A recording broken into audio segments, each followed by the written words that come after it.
All right, it's Monday, July 1st of 2024, and this is the Lessons for Getting Your Land Legs. So this will be part 2 of a series that I'm doing about the one-page structure of the American government. One of the main purposes of being able to go through this information and present is to help men and women all across our 50 states, whether they're within the assemblies or even if they're new to the assemblies, whatever stage they're at. Some of you might have corrected your status and others not, is to help you understand what happened at the founding of the American government so that you can understand how we've transpired and gotten to the place that we are today. You know, I think it's really interesting. Just last week was a presidential debate. I haven't watched any of it, but I certainly saw comments flying around on social media. And we are in quite an interesting place. It's just hard to imagine how we got to a place where a debate is what it is between Trump and Biden. So anyways, so understanding what has happened can be very, very helpful.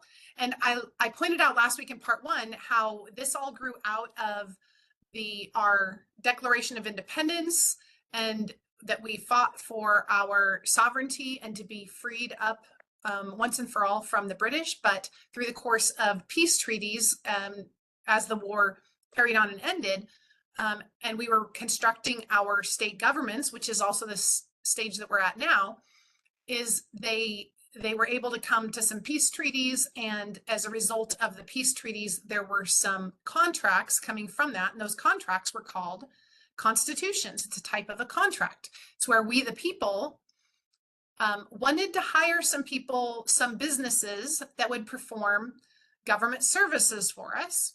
And so the first constitution that we wrote was called the Constitution for the United States of America, and that was in 1787. That created the Federal Republic.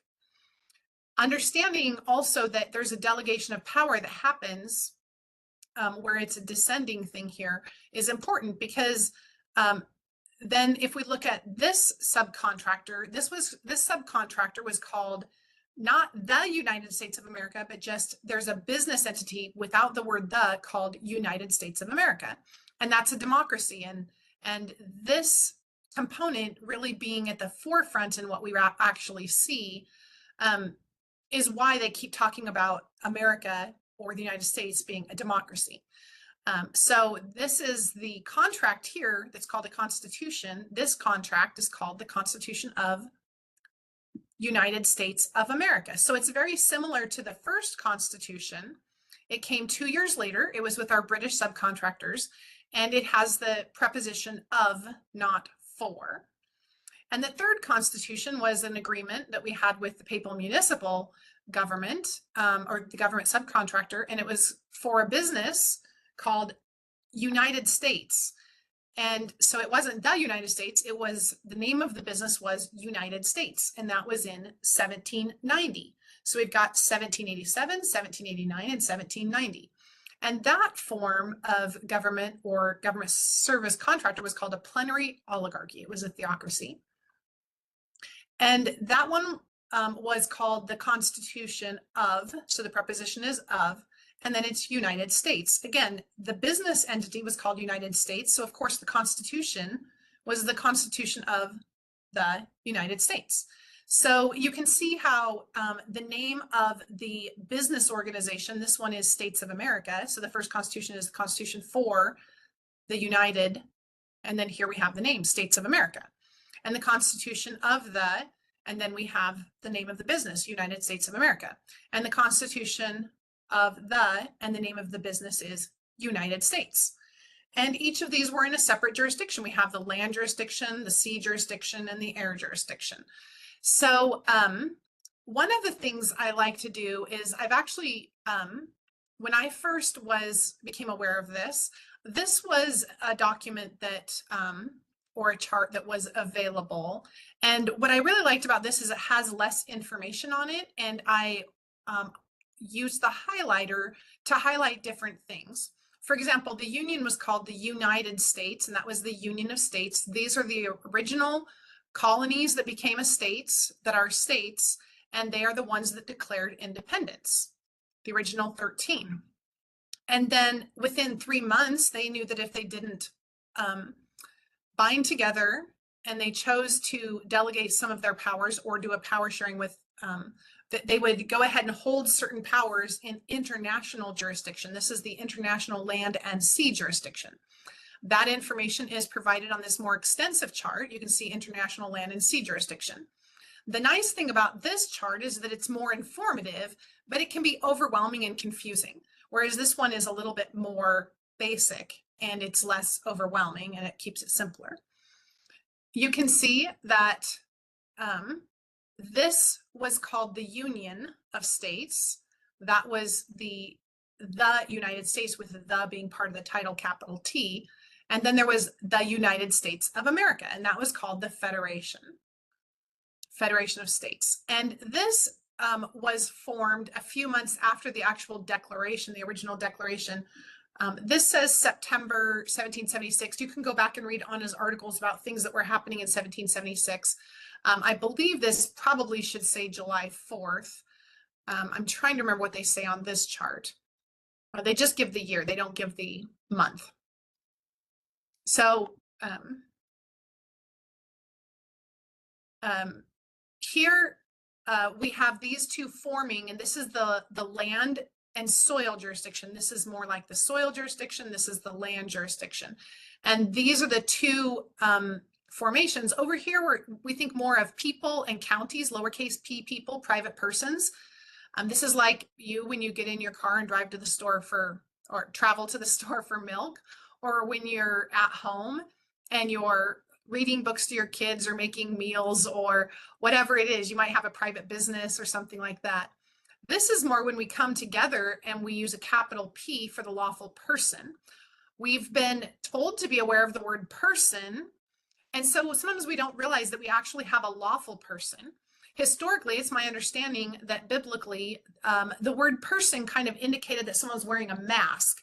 And even if someone is serving as, say, the land jurisdiction sheriff on your county or the treasurer for your state, they're actually putting on a mask or putting on an outfit or putting on a Halloween costume or something like that. They're stepping into a role. Maybe they have their hat on as, maybe at home I have my hat on as mom, but I go off somewhere and I serve on the jury, and then I'm putting on a different hat because I'm stepping into a role as a lawful person.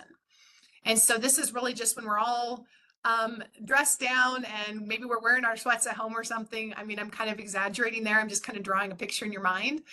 We're just who we are, right? And actually in this form, we have our highest level of sovereignty. When we give up a level of our freedom and we serve, then we're being a lawful person. And these lawful persons chose to set aside their sovereignty, and they sacrifice their time and their effort and their energy. I like to think of our Marshal at Arms on Washington and how he has been so wonderful to serve me at different times. And there's things I've needed to talk to him about and concerns I had as our state was assembling and things I brought to his attention. And so when I think of serving, I think of him, and he has a job. He works, early morning until 3 in the afternoon. And at 3 in the afternoon, 5 days a week, he's getting off work and driving home. And he'll often say, okay, Christy, we can talk at 3 o'clock, as I'm driving home. And I think to myself, he's been at work all day and he's probably ready for some quiet time on the drive home. But he kindly sets aside his sovereignty and his freedom to serve our state by allowing me, one of the members of our General Assembly, to bring concerns to him or to talk about different things. And now we serve together on the elections committee. And so we talk about that on Sunday mornings. Yeah. For example, when the elections committee meets, I set aside my freedom and just completely being on my own and being a queen on my own land or a sovereign in my own right. And I take off that hat and I put on a new hat to serve my General Assembly, to show up and to brainstorm and to come up with the process exactly of how we're going to create ballots and do elections and where we're going to publish and all of the details around elections, so that we the people are standing up to do that. In order to be a lowercase p people or a capital P people, as in we the people, one must be an American. And the unfortunate thing is most of us were born an American, but within days we were trafficked out to a different jurisdiction. This is within a jurisdiction. This is in the national soil jurisdiction, and this is the international jurisdiction of the where the land and the sea meet. We were trafficked into this jurisdiction, which we'll talk about later, when we were only days old. And so it's really important because that paperwork exists, and until we somehow address that on paper and we rebut it and we correct the thing that happened to us that was unlawful, we lawfully convert ourselves back through paperwork. There's a maxim of law that says, as a thing is bound, so it is unbound. It is because we were bound by paper that we use paper to unbind. And so this is important when we're talking about setting up our courts. We're talking about setting up first and foremost our state courts. And then after that, we'll be setting up our county courts. To give you an idea, we normally have 30 or 40 people that attend our phone call assembly, general assembly meetings on our state. But on our county, there are much fewer Americans, and we've really not even begun on our county. Some counties on Washington are beginning to bring that together, but our county is still really in the phase of educate and inform. And so that we can have more people, we must have people, lowercase p people, that can serve their state and their county as capital P, we the people, kinds of people. So anyways, and then this right here, it took from 1776 until 1781 until they created something called the Confederation. And most of us grew up hearing of the Articles of Confederation. It's worth doing a search of that on Audubon Rights to learn more about what happened with that. But this is capital T, meaning the is part of the name, the States of America. And this is in global jurisdiction, and it's the business end of the state. So this is the portion of your state that will be evaluating any contracts that exist with the state of state. For example, I live in state of Washington. So within state of Washington, there's a contract with the Department of Transportation and the, Child Protective Services and the, Department of Licensing, Department of Revenue, all these different departments that are part of the state of Washington franchise system. And so we'll be evaluating all contracts and bringing things up to date as we have enough men and women. Currently, the men and women that we do have are really, really, really busy, as they are on all states, because there's just not enough of us to go around. Part of it is we have to get educated and really learn about the original American government, because until we understand what it is, the only blueprint we have in our mind is what we've grown up with, which doesn't really look anything like our American government. So I'm going to show you also that I created this, which is also a simple version. And what I like about this version that I made is it makes it very clear that this part has been missing since the time of the Civil War, and we're currently reconstructing it. And that this part is missing and we're currently reconstructing it. But if we go back to this, I'm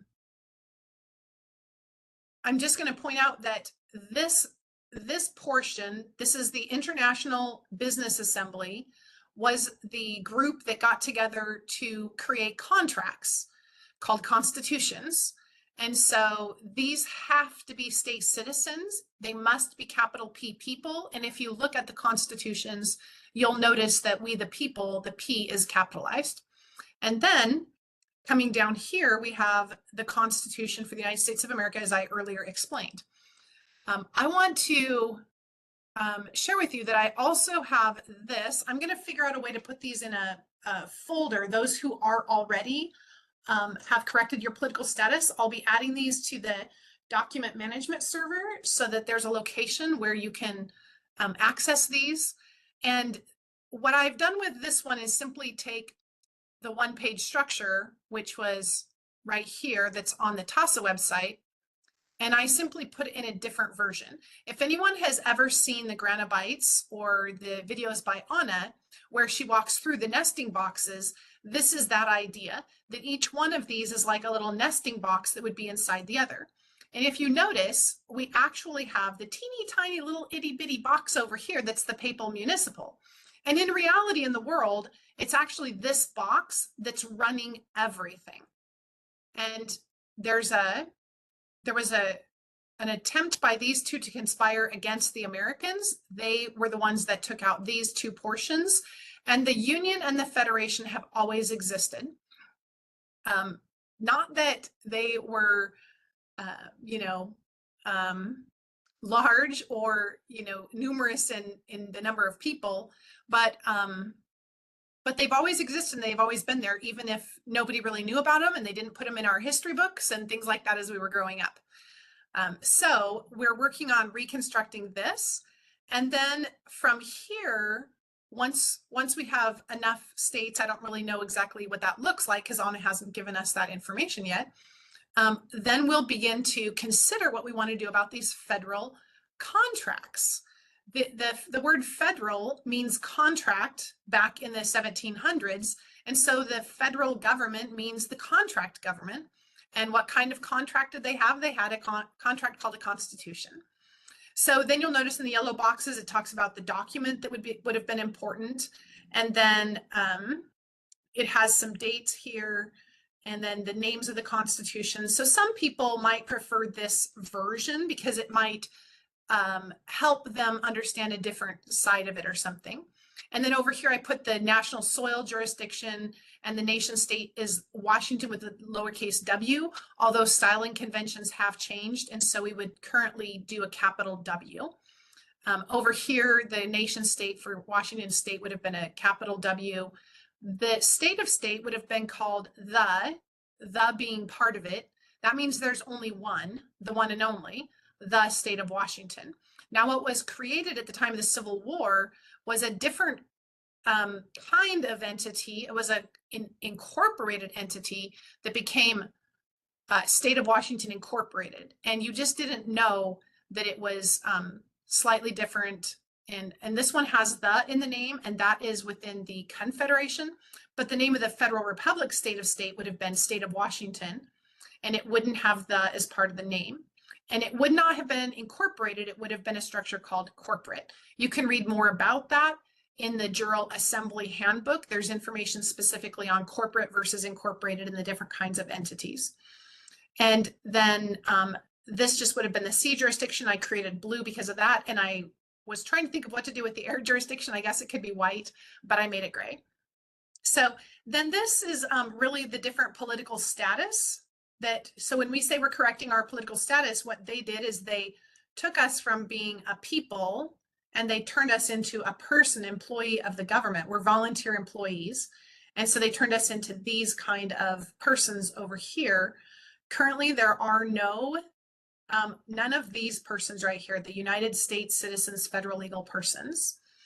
So there are 5 political statuses that you can be. You can be one of these, which is a U.S. citizen. You can be a citizen with a lowercase c of the United States. That's the papal municipal. And you can be a state national or a lawful person. The other one is called a federal person or federal citizen, I think. And it's like if you work for a part of the franchise system. And so like the post office or something like that, or maybe work for one of the schools. And then recently Anna in a training was talking about corporations that she was sharing that I think it was, I can't remember if it was Lyft or Uber, is registered. Their business is registered and listed in this with the Secretary of State in the Washington, D.C. So that apparently makes you a federal employee also. All right. So I wanted to just share this because it might be a different sort of representation of what we're talking about here that could be helpful. Also keep in mind, there's a maxim of law that says the creator is greater than the created. So we, the people, we did have more power than the thing that we created. This is very obvious to men and women who've had children, and you know that when your baby is born, you created it, and they're not really ready to take on their own life until they're about 21.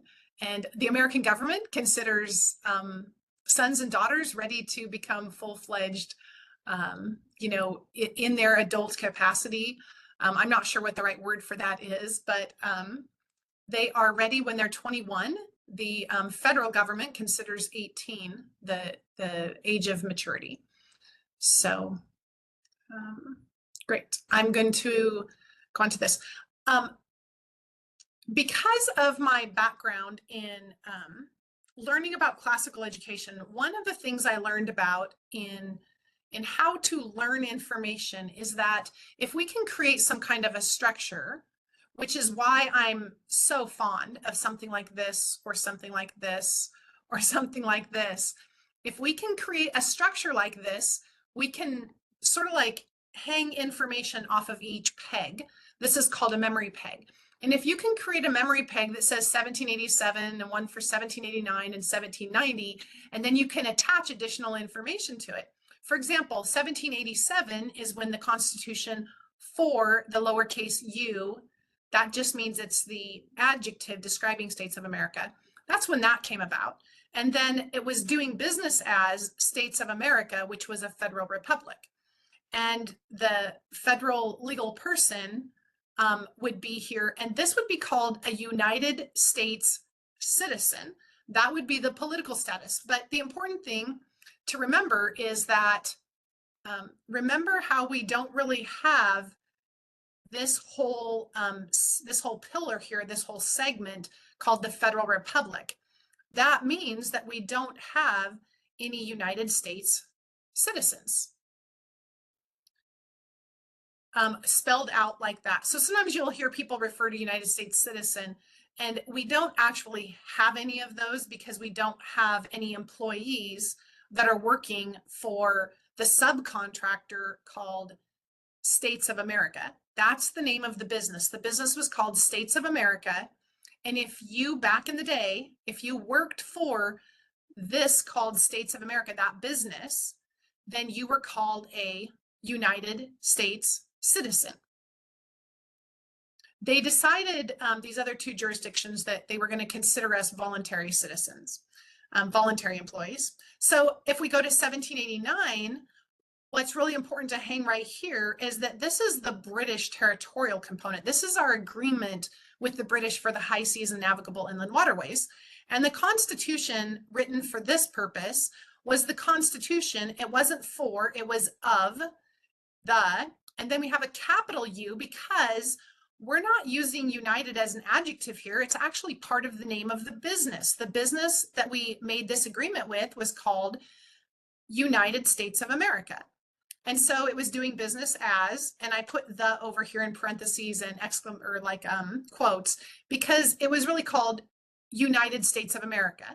And it was the British territorial subcontractor that had, this is why we're always called a democracy. So if you can hang information from each of these pegs, it can really be helpful in being able to make connections.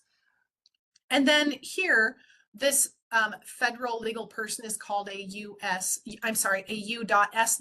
And notice that the word citizen is a capital C. And you'll hear Anna refer to this as a U.S. capital C citizen.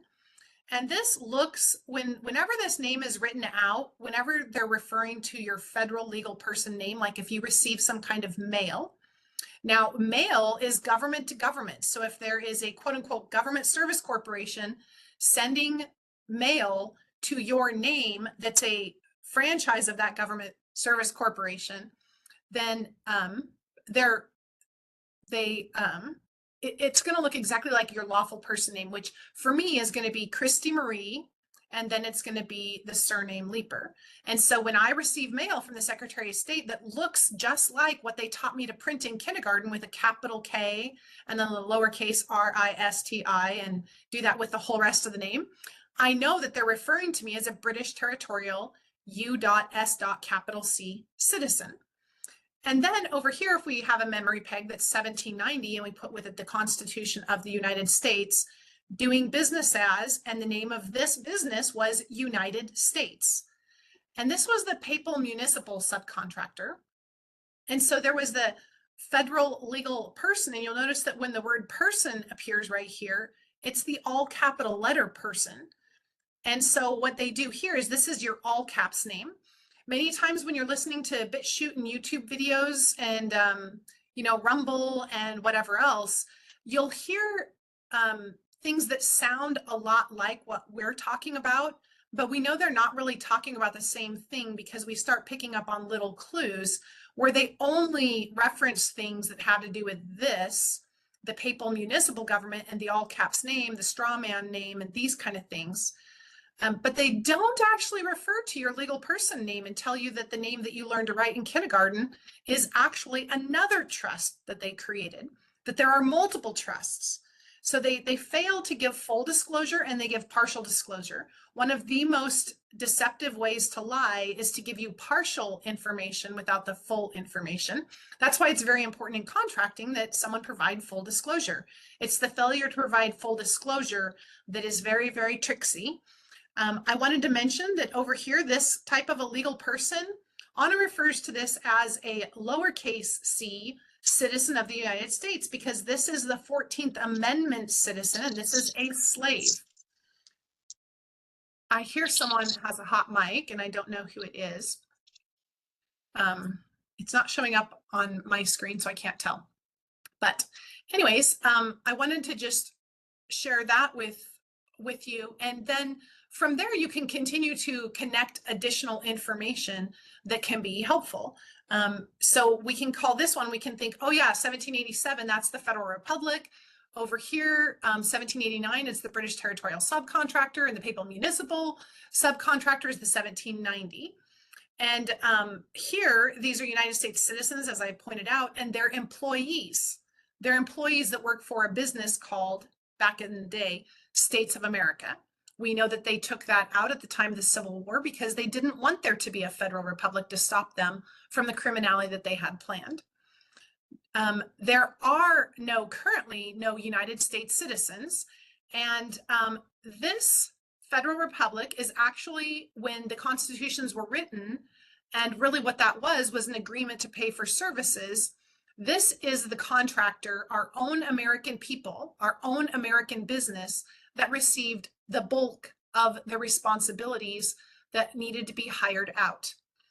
And so the delegated powers. And so if you look at these charts, this one refers to the 18 enumerated services. And the one that used to be on TASA when I first 3 years ago, or 2.5 years ago, discovered this, it says 19 enumerated powers. If I remember correctly, the difference in that is that we've taken back the state trusts and let them know that we actually can take care of that ourselves. Thank you very much. So then if we move on to this British territorial, oh, by the way, let's go back to the Federal Republic for a second here. If you, the political status here would be called a federal citizen. And then if we go to the British territorial, these employees are called U.S. citizens. So when they're trying to misidentify you as having to obey their corporation, it's because they're considering you an employee. Just like if you go to McDonald's and you're going to go work, they can tell you what to wear and what time to show up. But if you're not an employee, then they can't tell you what to wear and when to show up. You just can come and go as you want. You can decide if you want to go in there and order a hamburger or not. And that business, again, is called United States of America. And that's who the employees work for. The citizens work for United States of America or within that franchise system. Within here, they're contracted to provide protection on the high seas and navigable inland waterways. That probably sounds familiar from, readings of the Constitution and to whatever degree you're used to or familiar with the Constitution and the wordings. But they were the naval forces that we needed to hire. Anna recently wrote a fantastic article where she talks about why this was needed. And I did pull up that article. I wonder if I can find it real quickly here. Where she talks about that. I'm going to go ahead and just move on. And then if I can, I'll put a link in the for the YouTube video and the BitChute video and that sort of thing, and into the file folder if it's on the document management server. This one, I wanted to make mention that this is the one that Abraham Lincoln was the president of when he pulled his tricks, and he was a bar attorney, that British accredited registry. And so we know that he should have never been, well, he certainly couldn't ever be the president here, because the Constitution that created this federal republic, there was an amendment to it in the early 1800s called the Titles of Nobility. And so when people debate about whether there's such a thing as the Titles of Nobility, part of the confusion is that they're not really recognizing that there are multiple constitutions, and they're not recognizing that they need to be aware that it's in the Constitution from 1787 that's for the Federal Republic. Often people think that they look in this Constitution from 1789, but this one actually was designed to set up the agreement with the British territorial subcontractor. And then the political status under this British territorial subcontractor, you've been denigrated to an indentured servant. And that again is in proper case. So for me, that looks like my first name being capital K and then lowercase R-I-S-T-I. And the same with my middle and my last name, or my surname. And then in the papal municipal subcontractor, you can hang this information. These are called citizens, lowercase c, citizens of the United States. And those are 14th Amendment citizens. That is where there was a creation within the Constitution here for something here that was a replacement for the slavery that was like a physical kind of slavery, and now they've turned it into a contract kind of slavery. And under the papal municipal contract called a constitution, remember it was called the Constitution for the United States, on the name of that constitution, because the company is called United States, there's no of America. These first two have of America. This one is just called the Constitution of the United States, because United States was the doing business as name. And this one, Anna recently put in an article, they were contracted to provide post office, patent office, trademarks, international copyrights, weights and measures, issuance of passports, and collection of customs and duties. I took that directly from one of her articles. If you want to read it, you could always type in that string of words and you would probably come up with it in the search for her articles. Another thing that she didn't mention in that list is that they were also contracted to provide an international meeting space.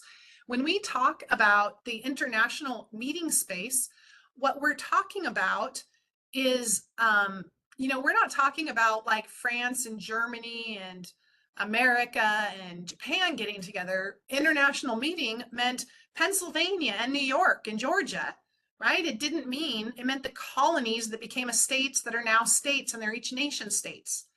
And so they were going to provide an international meeting space, and that's what the District of Columbia was supposed to be. And Anna just wrote about that in an article I think I read today, where she wrote more about the layers of the onion that have to do with DC. So if you want to read more about DC, you could look on Anna's article search, which, let me see if I can find what that looks like. Let me pull up Anna von Reitz. I'll show you the place I use. So here's Anna von Reitz, and when I want to search for documents, I always go use this new search system. And there's a brown background. And so this is where I search for any of the articles that I'm wanting to search for. And like I said, if you took the words and put them in there, if you were to put like, say, one word in there, like constitutions, you're going to come up with a whole bunch of articles. Whereas if you were to put in a string of words like this one here, even if you put in maybe 6 or 8 of these words, you would probably easily come up with that article. So anyways, there's an international meeting space that was supposed to happen in DC, and that's what that is about. And there's the political status here is as a slave. If you end up in the court for this contractor or the court for this contractor, there's an immediate assumption within these courts that you're a slave, and within these courts, you're immediately assumed to be an indentured servant. So under the British Territorial Service, there's an assumption that you have a contract that you are part of the Navy. And so remember, we're talking about British territorial, and so they're going to assume that you've got some role in the Navy. So one of the things that Anna has done is given us some directions for if you get a summons or a traffic citation or a warrant or any kind of piece of paper, that we should write on it return service, no territorial office. And what that means is I'm not an officer in the Navy, in the British territorial, for the British territorial subcontractor that's here to protect on the high seas and navigable inland waterways. So return service, colon, no, well, it says no UCC contract and no territorial office. So the no UCC contract means that the UCC is a code. I think it's Universal Commercial Code. I might have to look that up. Or maybe it's the Uniform Commercial Code. I always forget what the U is. Uniform Commercial Code. And that was for all the corporations, because the Pope is the one responsible for coming up with the idea of corporations. The agreement when the Pope a few hundred years ago had this brilliant idea, brilliant, sarcasm there, was that if any of the corporations were to harm living men and women, that they would need to be liquidated. And the Pope has failed to, the Pope, it's not the same Pope as 300 or 400 years ago, right? They don't live that long. And so that practice didn't carry forward, and he hasn't been doing his job. And you can read more about how that was his responsibility, and he was supposed to be liquidating corporations. You could probably do a search on liquidating corporations on Anna von Reitz and learn more about that. But he was supposed to be liquidating corporations, and he's not. Corporations that harm men and women, they're supposed to be liquidated. So Pfizer, Moderna, Johnson & Johnson, and many others. We don't even have to, we can all think of a very extensive list of companies that harm people and property. There are companies that are, for some reason, there's a lot of fires at poultry farms, right? Or there are, there's all kinds of corporations that are doing all kinds of things. In addition, there are corporations that are failing to recognize our unalienable rights or unalienable rights, and they're forcing us into contracts through lack of disclosure and through tacit agreement and through other kinds of means. And so they are not being liquidated, and they should be liquidated. So anyways, when you're the political status here, you're a slave. I did want to just mention one other thing, and that is one other thing to think about, or maybe other areas to go research, would be learning some things about the British territorial contractor. Sometimes people don't really know, when they're first exposed to ANA, and as they're in their early days, and even sometimes as we're more advanced in our time that we spend with the assembly, there's this difficulty in really feeling like this is real, because so much of what we see around us is not matching up with what we're being taught. And it doesn't line up, and we haven't been told any of this. And it's very hard to wrap your mind around kind of that concept.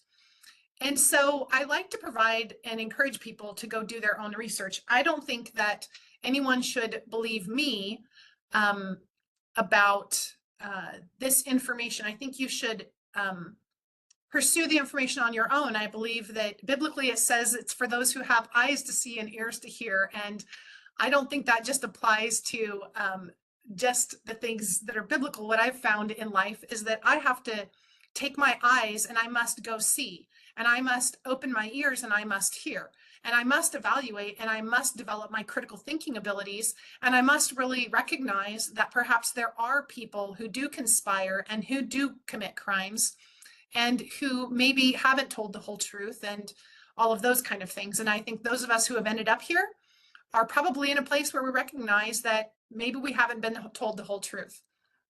And so some places to begin to kind of look into this and validate it is recently on coordinator trainings has begun to talk about the Judiciary Act of 1789. I'm going to show you that there's some videos we've got her coordinator trainings here on this Mop and Bucket channel. for the California Assembly. And somewhere back in March, she began to talk about the Judiciary Act of 1790. In fact, here's a clip right here where she talked about it, and it says 3 months ago. This is fantastic. And it's also, you can see that there's this chart that I love so much being brought up on the screen there. And looking into that and knowing that what that was about. And then what that was is, I'm going to go back to this chart. This is the British territorial government. The contract, called the Constitution, was signed in 1789. Part of that contract included an agreement about a court system. Each one of these components of what was created has its own courts. If you look at the bottom portion, this one talks about the state of state courts. This one talks about state government courts. This one talks about living people, country government and county government and courts. This one is postal area courts and Article 1 courts. This is judicial district courts. This is United States district courts. Each of them has their own courts. And this was hard for me to understand because all I've ever grown up with is this system of courts that we know, and it never made any sense to me. It's just that this is what we woke up in, right? I was just born here and began living day 1 and day 2 and day 3 and year 1 and year 10 and year 15. And this is just what I came to know. And I always thought the court system was very confusing. One of the things I began to think about at one point was I became aware somewhere along the way that the Mormon Church has like its own court system. And many know that that's a 501c3. And it began to occur to me that there are many different court systems for different kinds of corporations or whatever. And so just understanding that kind of opening my mind to, the only place where court takes place or agreements or disagreements are resolved is not just in these current courts. I also want to highlight the Residence Act of 1790. That's also something that Anna has talked about recently. And the Residence Act of 1790, I think I thought I had it highlighted in an article that I grabbed here. One of these articles, Anna talks about the Residence Act and how that plays in. This article is recent. It's called Why It Must Be an American Republic. And this one is called We Did Win the War.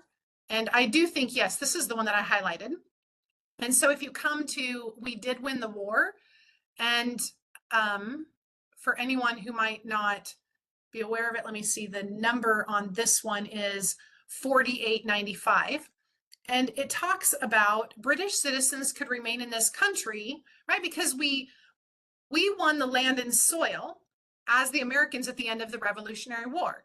But the British, we were hiring them to provide us protection on the high seas and navigable inland waterways. So we needed to give an opportunity for their employees, British citizens, to remain here because they were providing essential government services. And the British loyalists then could retain their fealty to the king so long as they were willing to place their land in a holding trust. That is, they would not be allowed to own land. This, if you want to understand land patents and what's going on and why the British, have taken over or whatever, that whole thing, this is tied into it. But they weren't allowed to own land, but they could remain here pleasantly enough and enjoy their former property in peace as residents. So this is the reason why we have the Residence Act. And the Residence Act of 1790, I went ahead and included in this because you can look into that and do more research. And by the way, this might not be something you can Google. You might have to go to a law library or actually go where they hold the kind of public records, because you can't Google everything. They don't necessarily want you to be able to find everything. And then the Northwest Ordinance. The Northwest Ordinance is part of our public law. Our public law, for those who don't know, are things like the Mayflower Compact, the 10 Commandments, and in particular the ones that refer to how we treat one another. The the Northwest Ordinance and the 3 constitutions. And so this Northwest Ordinance is part of what the role of the Northwest Ordinance was, is it was an agreement that we had with the British, if I understand correctly, for how states would be taken care of. They were going to be under the British territorial, right? There was going to be a territory. Do you remember from history how we had these territories? Washington was a territory.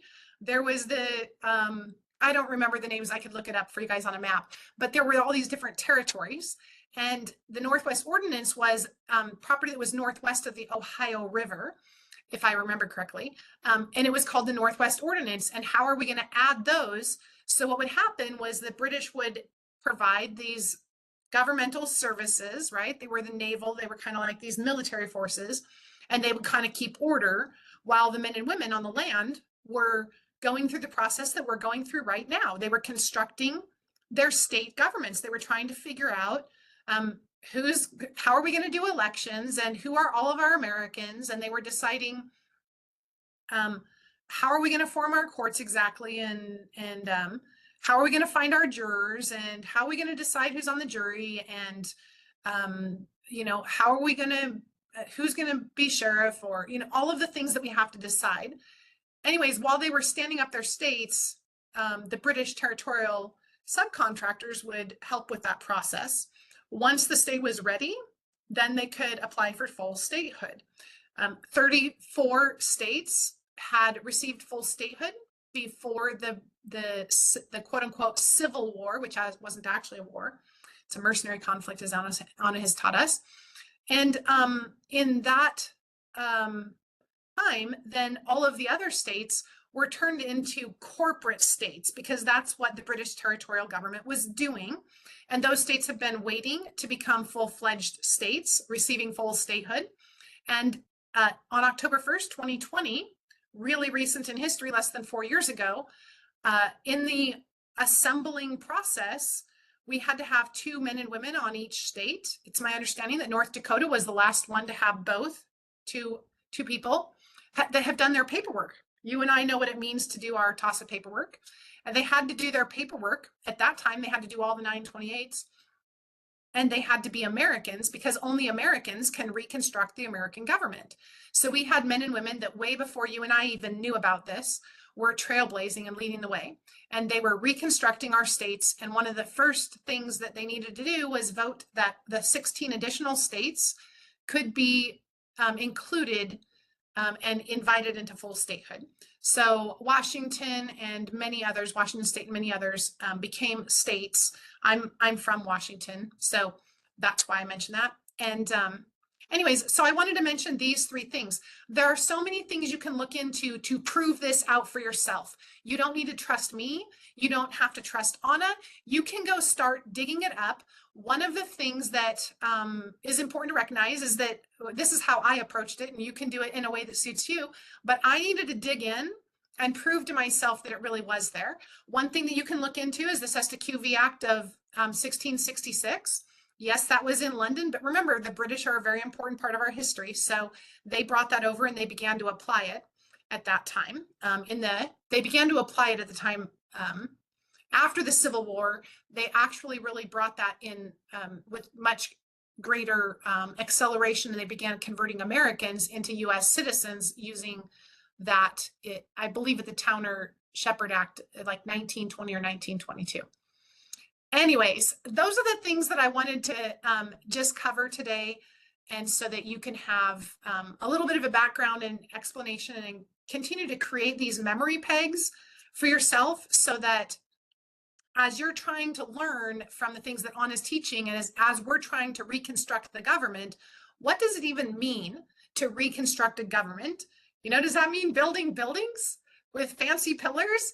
No, it means some very pragmatic things, meeting in committees, having a conversation around what we like to call the dinner table, right? Families meet around the dinner table, and we begin to make plans of how we're going to run our household. And for us that are on the Washington Assembly, our household is the state of Washington. We have a very large plot of land and many assets that go along with that. And we are needing to be good stewards of those things. And that's what we're doing to reconstruct our government. So with that, I feel like I've gone a long time, but I'm glad that I was able to get all of that in there. For those who have just joined us, I was doing getting your land legs, lessons for getting your land legs, to explain the basics of how our American government came to be and how our American government is not the federal government. The federal government is when we hired 3 businesses. One of them was called the States of America. One of the businesses was called the United States of America, and one of the businesses was called United States. And we hired those 3 different subcontractors to perform specific services for us. And we did that right after the Revolutionary War, 1787, 1789 to 1790. And so anyways, with that, I'm going to pause. And I think that it's the desire of at least one who is in attendance that we just go ahead and cut the recording there.